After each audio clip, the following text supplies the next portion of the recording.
तो देखा आपने किस प्रकार से स्टूडेंट के प्रोटेस्ट को दबाने का काम शुरू कर दिया सरकार ने, पुलिस प्रशासन के माध्यम से, सेना के माध्यम से। आपको पता है ओल्ड राजेंद्र नगर दिल्ली में 3 छात्रों की मौत एक लाइब्रेरी कोचिंग लाइब्रेरी में डूब करके हो गई। 3 छात्रों की मौत हो गई और उसके बाद कल धरना प्रदर्शन किया छात्रों ने दिल्ली के ओल्ड राजेंद्र नगर में, मुखर्जी नगर में, करोल बाग मेट्रो स्टेशन में। ये लगातार उनका धरना प्रदर्शन कल दिन भर चलता रहा और उनका अभी जब तक न्याय नहीं मिल जाता है, शासन प्रशासन जब तक इसकी जिम्मेदारी नहीं ले लेती है, तब तक वो प्रोटेस्ट करने का मन बना करके रखे हैं। कोई कैंडल मार्च कर रहा है, कोई फ्लैश लाइट जला रहा है, दिन रात सुबह शाम जो है इनका प्रोटेस्ट चल रहा है। लेकिन अब इस प्रोटेस्ट को दबाने का काम सरकार ने शुरू कर दिया है बखूबी। देखिए इन तस्वीरों को जरा।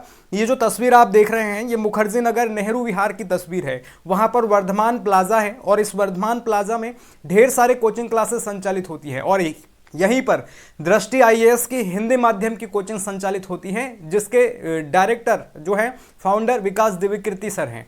तो उनके कोचिंग के सामने और उस बिल्डिंग में जो है यहाँ पर पुलिस सुबह से पहरा दे रही है ताकि स्टूडेंट प्रोटेस्ट के लिए ना आए और उनके प्रोटेस्ट को किसी भी प्रकार से रोक दिया जाए। तो सरकार अपनी इस प्रकार से प्रोटेस्ट रोकने का काम शुरू कर चुकी है। देखिए इस वीडियो को भी देखिए आप। इस प्रकार से स्टूडेंट छात्रों को घसीटा जा रहा है पुलिस के द्वारा और इस प्रकार से उनके साथ बर्बरता की जा रही है।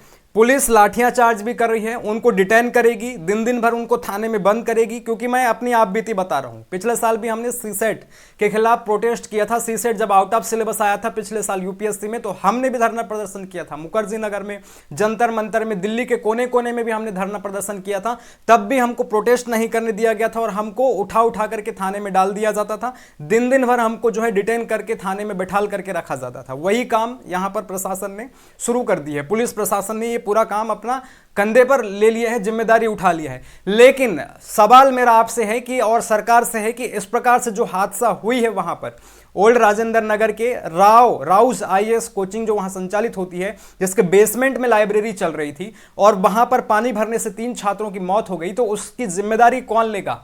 अब तक आपने कहीं पर भी अखबार में या न्यूज में सुना किसी ने उसकी जिम्मेदारी ली? वहां पर स्थानीय विधायक आम आदमी पार्टी के हैं। सरकार पिछले 10 साल से वहां पर राज्य में केजरीवाल की सरकार है और फिर वहां पर आप देखेंगे स्थानीय पार्षद भी आम आदमी पार्टी का है। तो ये काम क्यों नहीं कर रहे हैं और अपनी जिम्मेदारी क्यों नहीं उठा रहे हैं? और इस प्रकार से आप बीजेपी जो ब्लेम कर रही है आम आदमी पार्टी के ऊपर, तो खुद उसके वहां पर 7 सांसद है, सातों के सातों सांसद बीजेपी को जो है वहां की जनता ने दी है। तो वहां के सत्ता में तो बीजेपी भी है और आम आदमी पार्टी भी है, लेकिन फिर कोई जिम्मेदारी क्यों नहीं ले रहा है और इस जिम्मेदारी से क्यों पीछे भाग रहा है? ना प्रशासन जिम्मेदारी ले रही है। वहां पर आप देखेंगे तो उस क्षेत्र में जो कमिश्नर होते हैं, नगर एमसीडी कमिश्नर, वो भाजपा ने अपॉइंट करके रखे हैं। वहां के जितने भी अधिकारी कर्मचारी होते हैं दिल्ली के, उनको वहां पर केंद्र सरकार के द्वारा अपॉइंट किया जाता है और केंद्र में बीजेपी बैठी हुई है। तो वहां पर आरोप प्रत्यारोप का दौर शुरू हुआ है। मतलब आम आदमी पार्टी जो सत्ता में है वहां पर वो बोल रही है कि बीजेपी हमको काम नहीं करने देती, केंद्र सरकार हमको काम नहीं करने देती, और आरोप ये लगाते हैं कि ये जो अधिकारी बैठाले गए हैं शासन प्रशासन में, पुलिस विभाग में, पब्लिक विभाग में, कमिश्नर के रूप में या फिर एमसीडी में जो सिविल सेवक बैठे हैं, वो सारे बीजेपी अपॉइंटेड हैं। और दिल्ली में जो बॉस अपने आप को मानते हैं एलजी, उनको भी जो है बीजेपी ने अपॉइंट करके भेजा है, उनको बीजेपी ने बैठाल करके रखा है। तो ये हमको काम नहीं करने दे रहे हैं, ऐसा आरोप आम आदमी पार्टी लगा रही है बीजेपी के ऊपर। यानी कि पिछले 10 साल से हम सरकार में हैं लेकिन कोई भी काम नहीं कर पा रहे हैं, ऐसी बात आम आदमी पार्टी कर रही है। तो ये आरोप, क्या जनता को इन सब चीजों से मतलब है? नहीं, जनता ने तो आपको चुना है काम करने के लिए, तो आप काम करिए ना भाई। और आप तो दिल्ली मॉडल की बात करते हैं, अरविंद केजरीवाल तो अपनी दिल्ली मॉडल की बात कर रहे थे। स्कूल इतने ठीक कर दिए, हॉस्पिटल बना दिए, प्रचार उनका जोर शोर से चल रहा है, टीवी में दिखाया जाते हैं कि हमने दिल्ली को डेवलप्ड कर दिया। फिर एक गटर में पानी घुस जाने से, बेसमेंट में पानी घुस जाने से 3 छात्र कैसे मर जाते हैं? अगर ये दिल्ली मॉडल है तो इसकी जिम्मेदारी क्यों नहीं ले रहे हैं आम आदमी पार्टी और केजरीवाल जी? थाने में है अभी तो जेल में है, जेल से सरकार चला रहे हैं, और जेल से सरकार चलाएंगे तो क्या सिस्टम चलेगा वहां दिल्ली में? आप अनुमान लगा सकते हैं। जेल में बंद है, फिर भी अभी तक उन्होंने इस्तीफा नहीं दिया अपने पद से।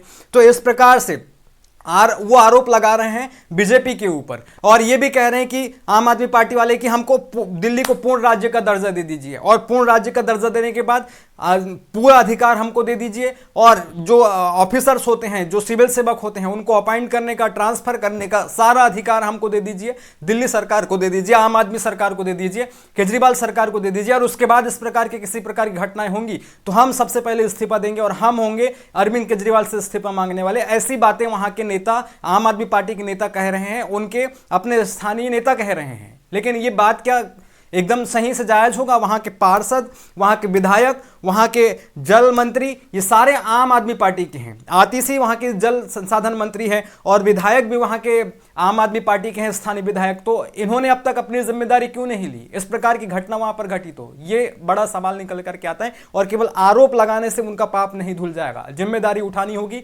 एमसीडी कमिश्नर को जिम्मेदारी उठानी होगी, स्थानीय विधायक को, पार्षद को, और वहां की आम आदमी सरकार को भी और बीजेपी को भी जिम्मेदारी उठानी होगी, क्योंकि वहां के उस क्षेत्र के सांसद बीजेपी के हैं। बीजेपी के सांसद, 7 सांसद वहां पर बैठे हुए हैं। और जिस प्रकार से एलजी अपने आप को बादशाह मानते हैं दिल्ली का, जिनको केंद्र ने अपॉइंट करके रखा है, भाजपा ने अपॉइंट करके रखा है, नरेंद्र मोदी सरकार ने अपॉइंट करके रखा है, तो वो भी इस घटना की जिम्मेदारी लें। लेकिन वो इस घटना की जिम्मेदारी क्यों नहीं ले रहे हैं? ये बड़ा सवाल निकल करके आता है। आप देखेंगे तो किचपिच हो गई है वहां की राजनीति, उसका फायदा उठाने की कोशिश कर रहे हैं। बीजेपी वाले आम आदमी पार्टी के ऊपर आरोप लगा रहे हैं, आम आदमी वाले बीजेपी के ऊपर आरोप लगा रहे हैं। आम आदमी पार्टी कहती है कि बीजेपी हमको काम नहीं करने देती, और बीजेपी कहते हैं कि सत्ता में तो आम आदमी के लोग हैं, आम आदमी की सरकार है, तो जिम्मेदारी उनकी बनती है। वहां पर जो गरीब मर गए, जो बच्चे मर गए, इन नेताओं के बच्चे तो वहां पर आईएएस आईपीएस और ये सरकारी नौकरी की तैयारी नहीं करते, उस भेड़ चाल में, भीड़ का हिस्सा नहीं बनते हैं, कोचिंगों में हजार हजार की भीड़ में बैठने के लिए तो नहीं जाते हैं। ना तो वहां पर नेता का बच्चा पढ़ने जाता है, और ना ही ये बड़े बड़े ब्यूरोक्रेट्स के बच्चे पढ़ने जाते हैं। उनके बच्चे तो हार्वर्ड में पढ़ते हैं, वाशिंगटन डीसी में पढ़ते हैं, अमेरिका, विदेशों में, जापान में, यूक्रेन में जाकर के पढ़ाई करते हैं। लेकिन भारत के उस दलदल में सरकारी नौकरी के पीछे कौन भिड़ा हुआ है? गांव का बच्चा, गरीब का बच्चा। ये स्थिति है वहां की, और इसकी जिम्मेदारी अब तक किसी ने नहीं उठाई है। और जिस प्रकार से अभी ये पुलिस वहां पर प्रोटेस्ट नहीं करने दे रही है, और जिस प्रकार से सरकार वहां पर प्रोटेस्ट करने की अनुमति नहीं दे रही है, उनको उनके खिलाफ उनको डिटेन कर रही है छात्रों का, तो ये एक बिल्कुल वहां पर भेदभाव चल रहा है छात्रों के साथ, आवाज को दबाने के लिए, प्रोटेस्ट को दबाने के लिए। इसके खिलाफ आवाज उठाने की जरूरत है, और सबको उन छात्रों के साथ खड़े होने की जरूरत है, उनकी संवेदनाओं के समझने की जरूरत है, क्योंकि आज वहां पर उन बच्चों ने अपना जान खोया है, और उन परिवार के माता पिताओं ने अपने बच्चे को खो दिया है। लेकिन कल को यह घटना आपके साथ भी घटेगी, मेरे साथ भी घटेगी। कल को आपके बच्चे, हमारे बच्चे, और गांव ग्रामीण आपके रिश्तेदार के बच्चे हो सकते हैं इसी प्रकार से घटना का शिकार हो जाएं। दिल्ली में आईएएस बनने का सपना देख करके जाएं, सरकारी नौकरी का सपना देख करके जाएं, और वो डूब करके मर जाए, या फिर करंट लगने से मर जाए, या फिर बिल्डिंग की छत से कूद करके मरे। ये सब स्थितियां आपके साथ भी हो सकती हैं। और इस जिम्मेदारी से जिस प्रकार से सरकार भाग रही है, तो उनको भागने नहीं देना है, उनसे सवाल करना है, और उनको कटघरे में खड़ा करना है, उनको कटघरे में लाके खड़ा करना है। तो इस प्रकार से ये सब मुद्दों को आप अपनी नज़र में रखिए, और बने रहिए पुष्पेंद्र पटले ऑफिशियल यूट्यूब चैनल के साथ। सब्सक्राइब कीजिए, और वीडियो कैसा लगा ये ज़रूर बताइए। धन्यवाद।